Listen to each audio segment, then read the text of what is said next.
2018 کے انتخابات میں جس طرح ایک بدترین مداخلت کے ذریعے مسلم لیگ نون کو ٹارگٹ کیا گیا، اس کے قائدین کو ٹارگٹ کیا گیا،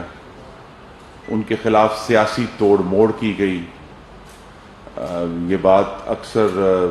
عوام کو یاد کرانا پڑتی ہے کہ 2018 کے سینٹ کے انتخابات میں مسلم لیگ نون کے سینٹ کے امیدواروں سے ان کا انتخابی نشان بھی چھین لیا گیا تھا، اور وہ بھی سپریم کورٹ کے حکم سے۔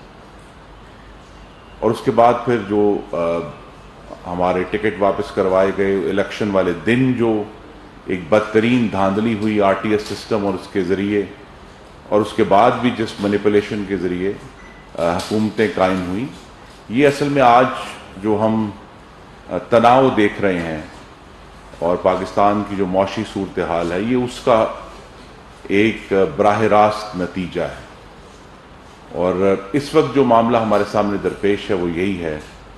کہ 2023 کے جو انتخابات ہیں وہ 2018 کی طرح نہیں ہونے چاہیے۔